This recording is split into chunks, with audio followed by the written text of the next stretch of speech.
श्री शिवाय नमस्तुभ्यम। प्रिय श्रोतागण, आप सभी को सोमवार व्रत की हार्दिक शुभकामनाएं। आज सुनिए सोमवार व्रत की पौराणिक कथा। अगर आप भगवान भोलेनाथ और माता पार्वती के आशीर्वाद चाहते हैं तो कथा को पूरा अवश्य सुनिएगा। आधा अधूरा कथा सुनने से दोष लगता है, तो कथा को पूरी श्रद्धा और प्रसन्नचित मन से श्रवण कीजिए। एक नगर में एक बहुत धनवान साहूकार रहता था। उसके घर में धन की कमी नहीं थी, परंतु वह बहुत दुखी था क्योंकि उसके कोई पुत्र नहीं था। वह इसी चिंता में दिन रात दुखी रहता था। पुत्र की कामना के लिए वह प्रत्येक सोमवार शिव जी का व्रत और पूजन किया करता था तथा संयम काल मंदिर जाकर शिव जी के सामने दीपक जलाया करता था। उसके इस भक्ति भाव को देखकर एक समय माता पार्वती ने शिव जी महाराज से कहा, महाराज, यह साहूकार आपका अनन्य भक्त है, सदैव आपका व्रत और पूजन बड़ी श्रद्धा से करता है। आपको इसकी मनोकामना पूर्ण करनी चाहिए। शिव जी ने कहा, हे पार्वती, यह संसार कर्म क्षेत्र है। किसान खेत में जैसा बीज बोता है वैसा ही फसल काटता है।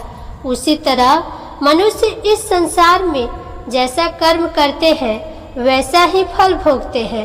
माता पार्वती ने अत्यंत आग्रह से कहा, महाराज, जब यह आपका अनन्य भक्त है और अगर इसको किसी प्रकार का कोई दुख है तो उसे आपको अवश्य दूर करना चाहिए। आप तो सदैव अपने भक्तों पर दयालु होते हैं और उनके दुखों को दूर करते हैं।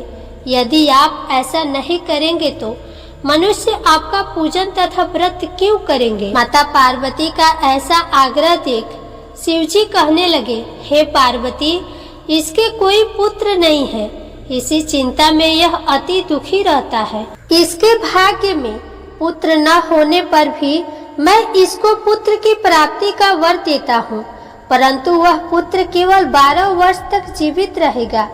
इसके पश्चात वह मृत्यु को प्राप्त हो जाएगा। इससे अधिक मैं इसके लिए नहीं कर सकता।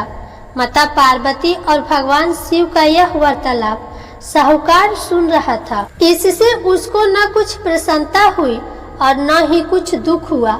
वह पूर्व की तरह शिव जी का व्रत और पूजन करता रहा। कुछ समय बाद साहूकार की स्त्री गर्भवती हुई और 10वें महीने उसके गर्भ से अति सुंदर पुत्र उत्पन्न हुआ। साहूकार के घर में बहुत खुशी मनाई गई, परंतु साहूकार तो यह जानता था कि उसकी केवल 12 वर्ष की आयु है, इसलिए उसने अधिक प्रसन्नता प्रकट नहीं की और न ही किसी को यह भेद बतलाया। जब वह बालक 11 वर्ष का हो गया तो बालक की माता ने उसके पिता से उसका विवाह करने के लिए कहा। साहूकार ने कहा, अभी मैं इसका विवाह नहीं करूंगा, मैं अपने पुत्र को काशी पढ़ने के लिए भेजूंगा। साहूकार ने बालक के मामा को बुलाकर उसको बहुत सा धन देकर कहा, तुम इस बालक को काशी पढ़ने के लिए ले जाओ और रास्ते में जिस स्थान पर भी जाओ यज्ञ तथा ब्राह्मणों को भोजन कराते तथा दक्षिणा देते हुए जाओ। दोनों मामा भांजे यज्ञ करते और ब्राह्मणों को भोजन कराते तथा दक्षिणा देते काशी की ओर चल पड़े। रास्ते में उनको एक शहर पड़ा। उस शहर के राजा की कन्या का विवाह था, परंतु जो राजकुमार विवाह कराने के लिए आया था वह एक आंख से काना था। उसके पिता राजा को इस बात की बड़ी चिंता थी कि कहीं राजकुमार को देख राजकुमारी तथा उसके माता पिता विवाह में किसी प्रकार की अड़चन पैदा न कर दे। जब उसने अति सुंदर सेठ के लड़के को देखा तो मन में विचार किया कि क्यों न द्वाराचार्य के समय इस लड़के से वर का काम चलाया जाए। ऐसा मन में विचार कर राजकुमार के पिता ने उस लड़के और उसके मामा से बात की। वे राजी हो गए। फिर उस साहूकार के लड़के को वर के कपड़े पहनाकर तथा घोड़ी पर बैठाकर कन्या के द्वार पर ले गए। सभी कार्य प्रसन्नता से पूर्ण हो गया। राजकुमार के पिता ने सोचा कि यदि विवाह कार्य भी इसी लड़के से करा लिया जाए तो क्या बुराई है। ऐसा विचार कर लड़के और उसके मामा से कहा, यदि आप फेरों और कन्यादान के काम को भी करा दे तो आपकी बड़ी कृपा होगी। मैं इसके बदले आपको बहुत सारा धन दूंगा। दोनों ने इसे सहर्ष स्वीकार कर लिया और विवाह कार्य भी बहुत अच्छी तरह से संपन्न हो गया। सेठ का पुत्र जिस समय जाने लगा तो उसने राजकुमारी की चुनरी के पल्ले पर लिख दिया, तेरा विवाह मेरे साथ हुआ है, परंतु जिस राजकुमार के साथ तुमको भेजेंगे वह एक आंख से काना है। मैं काशी जी पढ़ने जा रहा हूँ। सेठ के लड़के के जाने के पश्चात राजकुमारी ने जब अपनी चुनरी पर ऐसा लिखा हुआ पाया तो उसने काने राजकुमार के साथ जाने से मना कर दिया। उसने अपने माता पिता को सारी बात बता दी और कहा कि यह मेरा पति नहीं है, मेरा विवाह इसके साथ नहीं हुआ है। जिसके साथ मेरा विवाह हुआ है वह तो काशी जी पढ़ने गया है। राजकुमारी के माता पिता ने अपनी कन्या को विदा नहीं किया और बारात वापस चली गई। उधर सेठ का लड़का और उसका मामा काशी जी पहुंच गए। वहां जाकर उन्होंने यज्ञ करना और लड़के ने पढ़ना शुरू कर दिया। जिस दिन लड़के की आयु 12 साल की हुई उस दिन उन्होंने यज्ञ रचा रखा था। लड़के ने अपने मामा से कहा, मामा जी आज मेरी तबीयत कुछ ठीक नहीं है। मामा ने कहा, अंदर जाकर सो जाओ। लड़का अंदर जाकर सो गया और थोड़ी देर में उसके प्राण निकल गए। जब उसके मामा ने आकर देखा कि उसका भांजा मृत पड़ा है तो उसको बड़ा दुख हुआ। उसने सोचा कि अगर मैं अभी रोना पीटना मचा दूंगा तो यज्ञ का कार्य अधूरा रह जाएगा।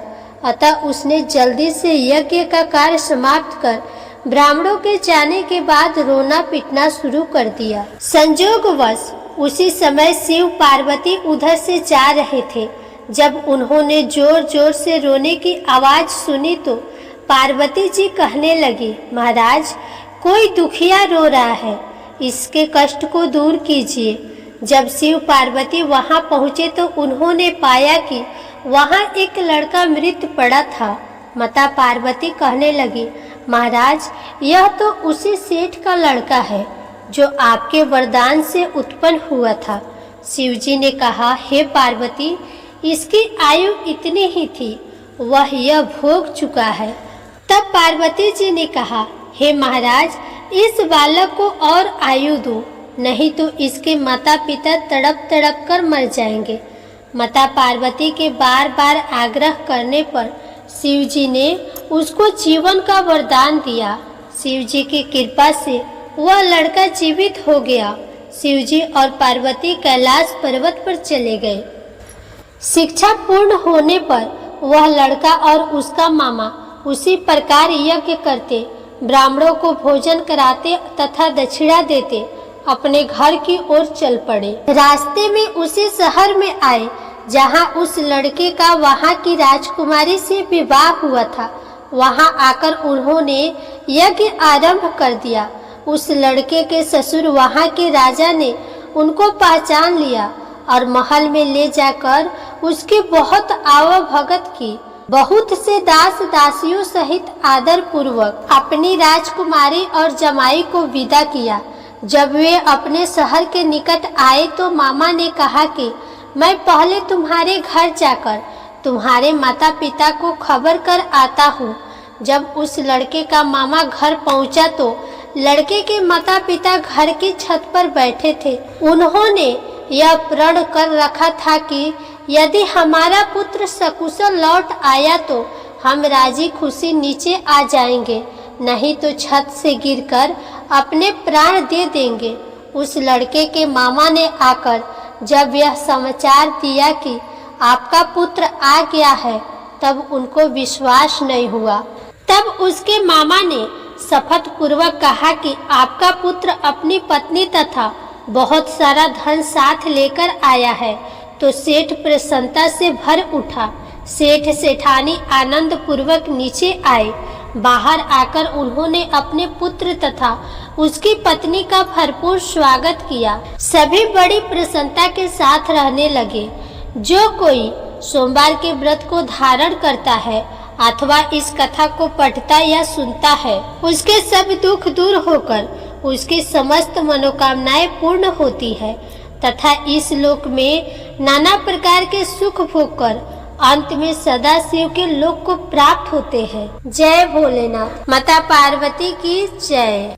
अब आप सुनिए सोमवार व्रत की दूसरी कथा। बहुत समय पहले वास्कल नामक गांव में बिंदु नाम का एक ब्राह्मण रहता था। वह अधर्मी, दुरात्मा और महापापी था।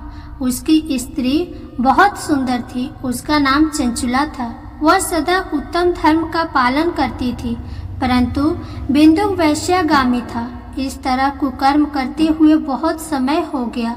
उसकी स्त्री काम से पीड़ित होने पर भी सधर्म नाश के भय से कलेश सहकर भी काफी समय तक धर्म भ्रष्ट नहीं हुई, परंतु आगे चलकर वह भी अपने दुराचारी पति के आचरण से प्रभावित होकर दुराचारी और अपने धर्म से विमुख हो गई। इस तरह दुराचार में डूबे हुए उन पति पत्नी का बहुत सा समय व्यर्थ बीत गया।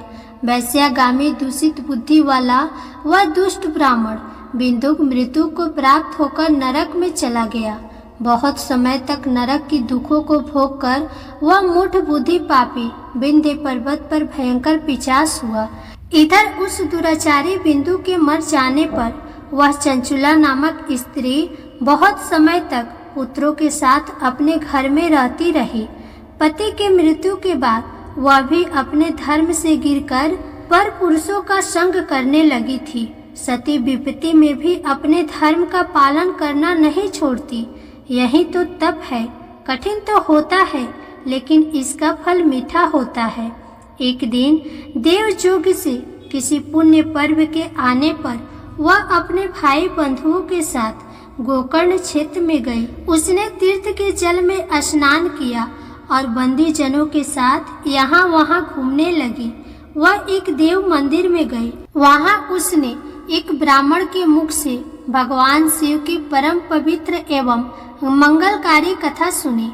ब्राह्मण कह रहे थे कि जो स्त्रियां व्यभिचार करती है वे मरने के बाद जब यमलोक जाती है तब यमराज के दूत उन्हें तरह तरह से यातनाएं देते हैं कि वे उसके कमांगों को तप्त लोहे के डंडों से दागते हैं, तप्त लोहे के डंडों से उसका संसर्ग कराते हैं। ये सारे दंड इतनी वेदना देने वाले होते हैं कि जीव पुकार पुकार कर कहता है कि अब वह ऐसा नहीं करेगा, लेकिन यमदूत उसे छोड़ते नहीं हैं। कर्मों का फल तो सभी को भोगना पड़ेगा। देव, ऋषि, मनुष्य सभी इससे बंधे हुए हैं। ब्राह्मण के मुख से ये वैराग्य बढ़ाने वाली कथा को सुनकर चंचुला भय से व्याकुल हो गई। कथा समाप्त होने पर सभी लोग वहां से चले गए। तब कथा वाचने वाले ब्राह्मण देवता से चंचुला ने कहा, हे ब्राह्मण, धर्म को न जानने के कारण मेरे द्वारा बहुत बड़ा दुराचार हुआ है। स्वामी, मेरे ऊपर कृपा कर मेरा उद्धार कीजिए। आपके प्रवचन को सुनकर मुझे इस संसार से वैराग्य हो गया है। मुझ मूढ़ चित्त वाली पापनी को धिक्कार है। मैं निंदा के योग्य हूँ। मैं बुरे विषयों में फंसकर अपने धर्म से विमुख हो गई थी। कौन मुझ जैसी को मार्ग में मन लगाने वाली पापनी का साथ देगा? जब यमदूत मेरे गले में फंदा डालकर मुझे बांधकर ले जाएंगे और नरक में मेरे शरीर के टुकड़े करेंगे, तब मैं कैसे उन महान यातनाओं को सहन कर पाऊंगी? मैं सब प्रकार से नष्ट हो गई हूँ, क्योंकि अभी तक मैं हर तरह से पाप में ही डूबी रही हूँ। हे ब्राह्मण, आप मेरे गुरु हैं, आप ही मेरे माता पिता हैं। मैं आपकी शरण में आई हूँ। मुझ अबला का अब आप उद्धार कीजिए। इस प्रकार विलाप करती हुई चंचुला ब्राह्मण देवता के चरणों में गिर पड़ी। तब ब्राह्मण ने उसे कृपा पूर्वक उठाया और इस प्रकार कहा, नारी, तुम सौभाग्यशाली हो जो भगवान शंकर की कृपा से तुमने वैराग्यपूर्ण यह कथा सुनी है और कथा को सुनकर समय से अपनी गलती का एहसास कर लिया है। तुम डरो मत, और भगवान शंकर की शरण में जाओ। उनकी परम कृपा से तुम्हारे सभी पाप नष्ट हो जाएंगे। मैं तुम्हें भगवान शिव की कथा सहित वह मार्ग बतलाऊंगा जिसके द्वारा तुम्हें सुख देने वाली उत्तम गति प्राप्त होगी। शिव कथा सुनने से तुम्हारी बुद्धि शुद्ध हो गई है और तुम्हें पश्चाताप हुआ है तथा मन से वैराग्य उत्पन्न हुआ है। पश्चाताप ही पाप करने वाले पापियों के लिए सबसे बड़ा प्रायश्चित है। जो मनुष्य अपने कुकर्म के लिए प्रायश्चित नहीं करता वह उत्तम गति प्राप्त नहीं करता, परंतु जिसे अपने कुकृत्य पर हार्दिक पश्चाताप होता है वह अवश्य ही उत्तम गति का भागीदारी होता है। इसमें कोई शक नहीं है। शुद्ध चित्त में ही भगवान शिव और माता पार्वती का वास होता है। वह शुद्ध आत्मा पुरुष सदा शिव के परम पद को प्राप्त होता है। इस कथा का श्रवण सभी मनुष्यों के लिए कल्याणकारी है, अतः इसकी आराधना और सेवा करनी चाहिए। हे ब्राह्मण पत्नी, तुम अन्य विषयों से अपने मन को हटाकर भगवान शंकर की इस परम पावन कथा को सुनो। इससे तुम्हारे चित्त की शुद्धि होगी और तुम्हें मोक्ष की प्राप्ति होगी। जो मनुष्य निर्मल हृदय से भगवान शिव के चरणों का चिंतन करता है उसकी एक ही जन्म में मुक्ति हो जाती है। यह कहकर ब्राह्मण चुप हो गए। उनका हृदय करुणा से भर गया। वे ध्यान में मग्न हो गए। ब्राह्मण का यह उपदेश सुनकर चंचुला के नेत्रों में आनंद के आंसू छलक आए। वह हर्ष भरे हृदय से ब्राह्मण देवता के चरणों में गिर गई और हाथ जोड़कर बोली कि मैं कृतार्थ हो गई। हे ब्राह्मण शिव भक्तों में श्रेष्ठ स्वामी, आप धन्य हैं। आप परमार्थदर्शी हैं और सदा ही परोपकार में लगे रहते हैं। साधु, मैं नरक के समुद्र में गिर रही हूँ। कृपा करके मेरा उद्धार कीजिए। जिस पौराणिक और अमृत के समान कथा का बात आपने की है उसे सुनकर ही मेरे मन में वैराग्य उत्पन्न हुआ है। उस अमृतमय कथा को सुनने के लिए मेरे मन में बड़ी श्रद्धा हो रही है। कृपा आप मुझे उसे सुनाइए। कथा सुनने की इच्छा मन में लिए हुए चंचुला उन ब्राह्मण देवता की सेवा में वहीं रहने लगी। उस गोकर्ण नामक महाक्षेत्र में ब्राह्मण देवता के मुख से चंचुला भगवान शिव की भक्ति, ज्ञान और वैराग्य बढ़ाने वाली और मुक्ति देने वाली परम उत्तम कथा सुनकर कृतार्थ हुई। उसका चित्त शुद्ध हो गया। वह अपने हृदय में शिव के गुण रूप का चिंतन करने लगी। वह सदैव शिव सच्चिदानंदमय स्वरूप का स्मरण करती थी।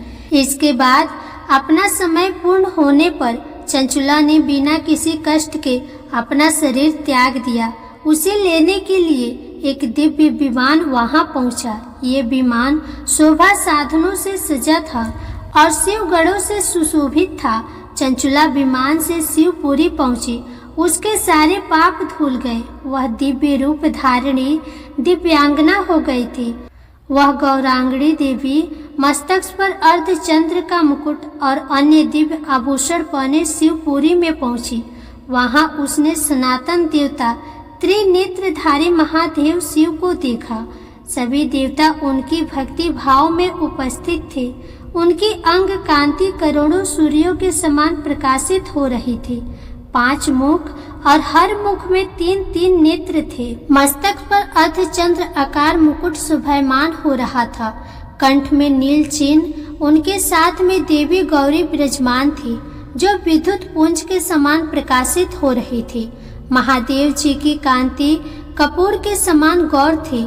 उनके शरीर पर श्वेत वस्त्र थे तथा शरीर श्वेत भस्म से युक्त था। इस प्रकार भगवान शिव के परम उज्जवल रूप के दर्शन कर चंचुला बहुत प्रसन्न हुई।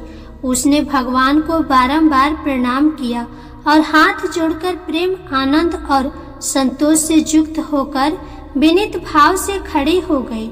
उसके नेत्रों से आनंद के आंसुओं की धारा बहने लगी। भगवान शंकर और भगवती गौरी उमा ने करुणा के साथ सौम्य दृष्टि से देखकर चंचुला को अपने पास बुलाया और गौरी उमा ने उसे प्रेम पूर्वक अपने सखी बना लिया।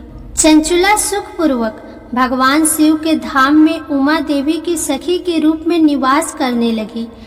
एक दिन चंचुला आनंद में मग्न उमा देवी के पास गई और दोनों हाथ जोड़कर उनकी इस स्तुति को करने लगी।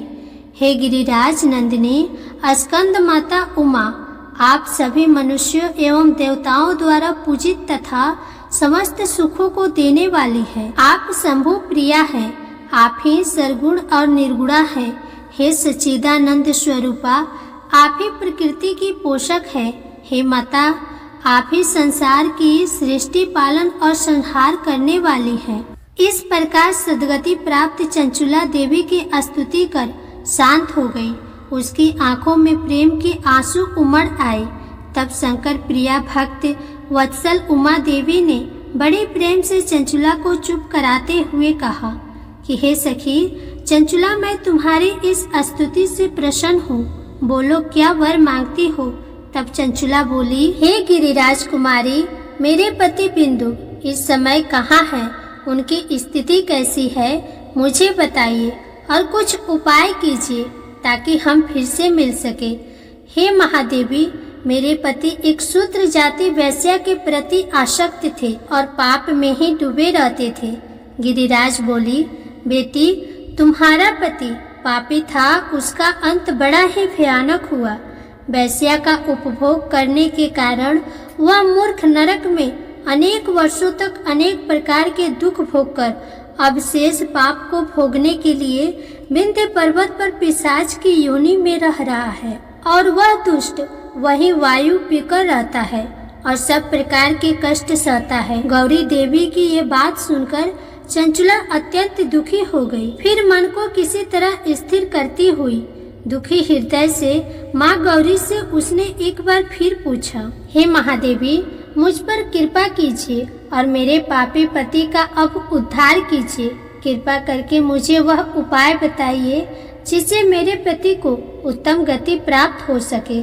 गौरी ने कहा, यदि तुम्हारा पति भगवान शिव की पुण्यमयी उत्तम कथा सुने तो वह इस दुर्गति को पार करके उत्तम गति का भागी हो सकता है। अमृत के समान मधुर गौरी देवी के ये वचन सुनकर चंचुला ने दोनों हाथ जोड़कर मस्तक से झुकाकर बार बार उन्हें प्रणाम किया और प्रार्थना की कि मेरे पति को भगवान शिव की कथा सुनाने की व्यवस्था कीजिए। ब्राह्मण पत्नी चंचुला के बार बार प्रार्थना करने पर शिव प्रिया गौरी देवी ने भगवान शिव की महिमा का गुणगान करने वाले गंधर्वराज तुमरु को बुलाकर कहा, तुमरु, तुम्हारे भगवान शिव में प्रीति है। तुम मेरे मन की सभी बात जानकर मेरे कार्यों को सिद्ध करते हो तो मेरी इस सखी के साथ विंध्य पर्वत पर जाओ। वहाँ एक महाघोर और भयंकर पिशाच रहता है। पूर्व जन्म में वह पिशाच बिंदु नामक मेरी इस सखी का पति था। वह वैश्यागामी हो गया था। वह स्नान संध्या आदि नित्य कर्म छोड़कर अपवित्र रहने लगा। क्रोध के कारण उसकी बुद्धि भ्रष्ट हो गई थी। दुर्जनों से उसकी मित्रता और सज्जनों से द्वेष बढ़ गया था। वह अस्त्र शस्त्र से हिंसा करता, लोगों को सताता और उनके घरों में आग लगा देता था। चंडालों से दोस्ती करता और वह रोज वैश्या के पास जाता था। पत्नी को त्याग कर दुष्ट लोगों से दोस्ती कर उन्हीं के संपर्क में रहता था। वह मृत्यु तक दुराचार में ही फंसा रहा। मृत्यु के बाद उसे पापियों के भोग स्थान यमपुरी में ले गए। वहाँ घोर नरक को सहकर इस समय वह विंध्य पर्वत पर पिशाच बनकर रह रहा है और पापों का फल भोग रहा है। तुम उसके सामने परम पुण्यमयी पापों का नाश करने वाली भगवान शिव की दिव्य कथा का प्रवचन करो। इस कथा को सुनने से उसका हृदय सभी पापों से मुक्त होकर शुद्ध हो जाएगा और वह प्रेत योनि से मुक्त हो जाएगा। दुर्गति मुक्त होने पर उस बिंदुक नामक पिशाच को तुम विमान पर बैठाकर भगवान शिव के पास ले आना। माँ उमा का आदेश पाकर गंधर्वराज तुमरु प्रसन्नता पूर्वक अपने भाग्य की सराहना करते हुए चंचुला को साथ लेकर विमान से पिशाच स्थान विंध्य पर्वत पर गया। वहां पहुंचकर उसने विशाल आकृति वाले पिशाच को देखा। उसका शरीर विशाल था, उसकी ठोड़ी बड़ी थी। वह कभी हंसता, कभी रोता, कभी उछलता था। महाबली तुबरू ने बिंदुक नामक पिशाच को पासों से बांध लिया। उसके पश्चात तुमरू ने कथा वाचने के लिए स्थान तलाश कर मंडप की रचना की। शीघ्र ही इस बात का पता लोगों को चल गया कि एक पिशाच के उद्धार हेतु देवी पार्वती की आज्ञा से तुमरू भगवान शिव की कथा सुनाने विंध्य पर्वत पर आया है। उस कथा को सुनने के लोभ से बहुत से देवर्षि वहां पहुंच गए। सभी को आदर पूर्वक स्थान दिया गया। पिशाच बिंदु को पासों में बांधकर आसन पर बैठाया गया और तब तुमरू ने परम उत्तम भगवान शिव की अमृत कथा का गान शुरू किया, जिसे सुनकर सभी श्रोता कृतार्थ हो गए। परम पुण्यमयी कथा को सुनकर पिशाच सभी पापों से मुक्त हो गया और उसने पिशाच शरीर का त्याग कर दिया। शीघ्र ही उसका रूप दिव्य हो गया। उसका शरीर गौर वर्ण का हो गया। शरीर पर श्वेत वस्त्र एवं पुरुषों के आभूषण आ गए। इस प्रकार दिव्य देहधारी होकर बिंदु अपनी पत्नी चंचुला के साथ स्वयं भी भगवान शिव का गुणगान करने लगा। उसे दिव्य रूप में देखकर सभी को बहुत आश्चर्य हुआ। उसका मन परम आनंद से परिपूर्ण हो गया। सभी भगवान महेश्वर के अद्भुत चरित्र को सुनकर कृतार्थ होकर उनका यशोगान करते हुए अपने अपने धाम को चले गए। बिंदुक अपनी पत्नी चंचुला के साथ विमान में बैठकर शिवपुरी की ओर चल दिया। महेश्वर के गुणों का गान करता हुआ बिंदुक अपनी पत्नी चंचुला और तुमरू के साथ शीघ्र धाम पहुंच गया। भगवान शिव देवी पार्वती ने उसे अपना पार्षद बना लिया। दोनों पति पत्नी सुखपूर्वक भगवान महेश्वर एवं देवी गौरी के चरणों में अविचल निवास पाकर धन्य हो गए। बोलिए उमा महेश्वर भगवान की जय। जय भोलेनाथ। हर हर महादेव। अब आप सुनिए गणेश भगवान जी की कथा। एक साहूकार था। उसके घर रोज एक ब्राह्मणी रोटी लेने के लिए आती थी। घर के अंदर घुसते ही पुल के ऊपर गजानन जी का मंदिर था। वह गणेश जी को रोटी का एक कवर भोग हमेशा लगाती थी। बहुत दिन हो गए। गणेश जी महाराज ने कहा कि यह मुझे हमेशा भोग लगाती है, मुझे इसे कोई न कोई उपहार जरूर देना चाहिए। गणेश जी एक दिन उसके थाली में हीरे मोती भर देते हैं। ब्राह्मणी तो थाली लेकर अपने घर आ गई और साहूकार के घर रोटी लेने आना बंद कर दी। साहूकारनी ने उसे बुलावा भेजा कि बाई रोटी लेने के लिए क्यों नहीं आती हो। ब्राह्मणी ने कहा कि मुझ पर गणेश जी प्रसन्न हो गए। बहुत वर्ष तक रोटी लेने आ गई, परंतु अब नहीं आऊंगी। साहूकारनी मन में बहुत नाराज हुई और गणेश जी से कहा कि आप ब्राह्मणी के ऊपर प्रसन्न हुए, परंतु मुझ पर नहीं। तब गणेश जी की मूर्ति हटाकर बाहर फेंक दी। इधर सेठ जी की दुकान में धंधा पानी बंद हो गया। एक दिन सेठ जी की नजर पोल के मंदिर पर गई तो सेठानी जी से पूछा कि गणेश जी कहाँ गए। तो साहूकारनी ने कहा कि ऐसे गणेश जी का क्या करे जो ब्राह्मणी पर तो प्रसन्न हो गए लेकिन हमारे ऊपर प्रसन्न नहीं हुए। इस कारण मैंने गणेश जी को बाहर फेंक दिया। तब सेठ जी ने कहा कि यह तुमने क्या किया, मेरा तो व्यापार और धंधा चलना बंद हो गया है। गणेश जी तुमने कहाँ फेंके हैं, जल्दी बताओ, मैं उन्हें वापस लेकर आता हूँ। साहूकार जी वापस से गणेश जी को लेने गए तो गणेश जी इतने भारी हो गए कि वे उठे ही नहीं। साहूकार जी ने कहा कि मेरे से गलती हो गई है, आप मेरे घर पधारिए। गणेश जी तो और भी भारी होते गए और कहा कि मैं तो नहीं चलूंगा, पहले साहूकारनी को बुलाकर यहाँ लाओ और वह मुझसे माफी मांगेगी तो ही मैं चलूंगा। और गणेश जी ने कहा कि मुझे हमेशा सवा से चूरमा का भोजन कराओगी तो ही मैं चलूंगा। साहूकार साहूकारनी को लेकर आए और उसे माफी भी मंगवाई और सवा सेर का चूरमा चढ़ाने की हाँ भी भरी। तब साहूकार और साहूकारनी ने गणेश जी को वापस घर में लाकर उन्हें पोल में बिठाया। ऐसा करने पर साहूकार का व्यापार फिर से चलने लगा। हे गणेश जी महाराज, जैसे साहूकार और साहूकारनी पर आप प्रसन्न हुए वैसे सभी पर अपनी कृपा बनाए रखना। प्रेम से बोलिए गणेश भगवान की जय, श्री लक्ष्मी नारायण भगवान की जय। अब आप सुनिए भगवान भोलेनाथ की आरती। ओम जय शिव ओमकार, स्वामी जय शिव ओमकार, ब्रह्मा विष्णु सदा शिव, ब्रह्मा विष्णु सदा शिव, अर्धांगिनी धारा। ओम जय शिव ओमकार, एकानन चतुरानन पंचानन राजे, हंसानन गरुरासन वृषवाहन साजे।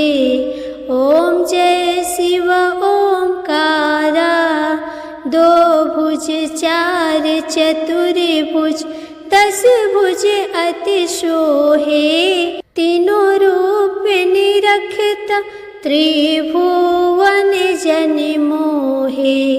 ओम जय शिव ओमकार, अक्षमाला वनमाला रुद्रमाला धारी, चंदन मृत मग शोहे, चंदन मृत मग शोहे, भाल शशि धारी। ओम जय शिव ओमकार, श्वेतांबर पीतांबर बाघांबर अंगे, शनकादिक ब्रह्मादिक, शनकादिक ब्रह्मादिक, भूतादिक संगे। ओम जय शिव ओमकार, करके मध्य कमंडल चक्र त्रिशूल धरता, जग करता जग भरता, जग करता जग भरता, जग संहार करता। ओम जय शिव ओमकार, ब्रह्मा विष्णु सदा शिव, जानत अविवेका, प्रणाक्षर के मध्य तीनों एका। ओम जय शिव ओमकार, त्रिगुण शिव जी की आरती जो कोई नर गावे, कहत शिवानंद स्वामी, कहत शिवानंद स्वामी, मन वांछित फल पावे। ओम जय शिव ओमकार। जय भोलेनाथ, हर हर महादेव।